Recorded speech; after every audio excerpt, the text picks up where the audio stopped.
मागील 5 वर्षांपासून हत्येच्या प्रकरणात येरवडा कारागृहात आजीवन कारावासाची शिक्षा भोगत असलेल्या पप्पू कालानी यांनी 14 वर्षांनंतर मिळणाऱ्या शिक्षा माफीबाबत केलेला अर्ज न्यायालयाने फेटाळलाय।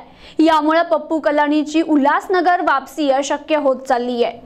28 एप्रिल 1990 साली पिंटो पार्क मध्ये कलानीच्या गुंडांनी इंदर भटीजा यांची निर्घुण हत्या केली होती। इंदर भटीजा हत्या प्रकरणी कल्याण सत्र न्यायालयाने सुनावल्याप्रमाणे 3 डिसेंबर 2013 पासून पप्पू कालानी आजीवन कारावासाची शिक्षा भोगतायत। त्या विरोधात कालानी यांच्या कुटुंबियांनी उच्च न्यायालयात धाव घेतली होती। त्या ठिकाणी देखील त्यांची शिक्षा कायम ठेवण्यात आल्याने हताश झालेल्या पप्पू कालानीची रवानगी येरवडा तुरुंगात करण्यात आली। 1990 च्या दशकात पप्पू कालानी यांना पहिल्यांदा अटक झाली होती। त्यावेळी त्यांनी 7 वर्ष 2 महिने कारावासाची शिक्षा भोगली होती। त्यानंतरच्या काळात ते जामिनावर बाहेर आले होते। तर 19 नोव्हेंबर 2013 पासून कालानी 5 वर्ष 5 महिने कारावासाची शिक्षा भोगतायत।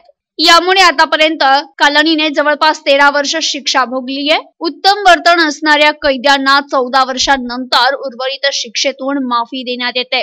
माफी मिळवण्यासाठी पप्पू कालानीने हे अर्ज केला होता। कालानीवर 65 गुन्हे दाखल असून कालानी हा सराईत गुन्हेगार असल्यामुळे तसेच कालानीला सोडल्यास कमल भटीजा यांच्या जीवाला धोका निर्माण होण्याची शक्यता असल्याने नकारात्मक अहवाल दिलाय। याबाबत कमल भटीजा यांनी आपली प्रतिक्रिया व्यक्त केली आहे। 14 वर्षानंतर शिक्षा माफीला पप्पू कालानीला पात्र न ठरवण्याबाबत भटीजा यांनी शासकीय कमेटीचे आभार मानले। मामला ऐसा है कि सन 1980-90 में इलेक्शन के दिन पप्पू कालानी ने मेरे बड़े भाई घनश्याम भटीजा का मर्डर करवाया था, जिसमें मेरा छोटा भाई इंदर भटीजा आई विटनेस था। ठीक 2 महीने बाद मतलब पहले किस्सा हुआ था 27 फरवरी 1990 में, और मेरे छोटे भाई का जो दूसरा मर्डर हुआ वो 28 अप्रैल 1990 में हुआ था, ठीक 2 महीना 1 दिन के बाद।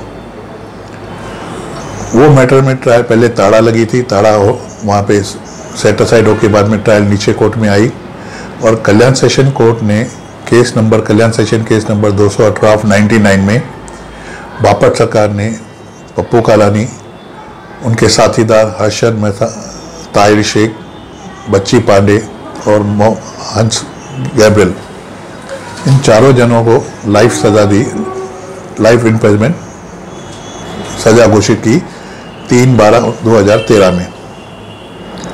इसके बाद मैंने हाई कोर्ट में पिटीशन डाली कि मेरे छोटे भाई के पास पुलिस संरक्षण था।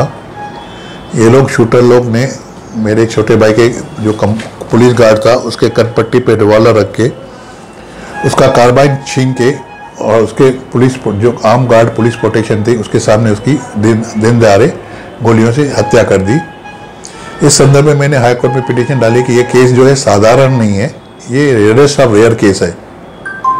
तो हाई कोर्ट ने मेरे इस रिट पिटीशन में उनको फांसी न देते हुए जो कल्याण कोर्ट ने लाइफ इम्प्रिजनमेंट दी थी पप्पू कालानी और उनके साथियों को, वो उनको बढ़ा के मरे पर्यंत तक बढ़ा दी। और अभी जो 14 साल होने को अभी पप्पू को बाकी है, तो पप्पू ने जेल अथॉरिटियों को एक लेटर दिया कि मेरे को 14 साल के बाद मेरी सज़ा माफ़ की जाए। मेरी यहाँ पे विठलवाड़ी पुलिस स्टेशन में मेरी संदर्भ में मेरा जवाब लिया गया। उस जवाब में मैंने उसका पूरी उसकी तरह अपोज करके कि मेरे और मेरे परिवार को जान माल का खतरा है, क्योंकि इसके इलेक्शन के दिन 1990 में 27 फरवरी को इलेक्शन 5:30 बजे पूरी हुई और 6:30 बजे मेरे भाई को गोलियों से भून दिया गया।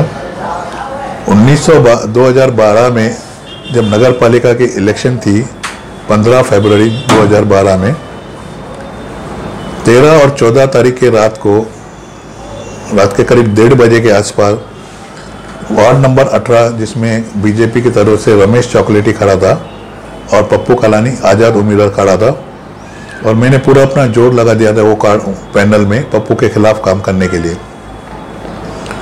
14 तारीख को रात को पप्पू 1:30 बजे के आसपास अपने 30 साथियों गुंडों के साथ में मेरा जो वहाँ पे काम संभालता था सोनू थदानी, उसके घर पे उसको मारने आया। तो उसका जैसे मेरे पास फ़ोन आया तो मैं वहाँ पे जैसे पहुँचा, मेरा लड़का बड़ा भावेश और कमांडो मेरा किरण गायकवाड़, हम जैसे कार से उतरे, पप्पू और उसके तीसरे आदमी ने मेरे पर हमला किया। जिसकी FIR number 37 with central police station में नोंदनी बाकी है। उन सब का मैंने उल्लेख देते हुए बताया कि अगर ये इसकी सज़ा माफ़ कर दी और ये जेल से बाहर आया तो मेरे और मेरे परिवार को जान का धोखा है। इसके अलावा मैंने वहाँ पे सुप्रीम कोर्ट की कॉन्स्टिट्यूशन बेंच की जो 5 जजों की बेंच है उनकी 2016 की साइटेशन है V Sriharan versus Union of India. उसमें क्लियर कट डायरेक्शन दिए हैं कॉन्स्टिट्यूशन बेंच ने कि जो लाइफ इम्प्रिजनमेंट है वो मरे मरन तक टिल डेथ है, उसको कोई भी लिमिटेशन नहीं है और कैसे ये भी नहीं। वो एक साइटेशन है और एक दूसरी साइटेशन वो भी कॉन्स्टिट्यूशन बेंच की सुप्रीम कोर्ट की Nathuram versus union Uttar Pradesh government, और तीसरी साइटेशन है नथुराम गोडसे की।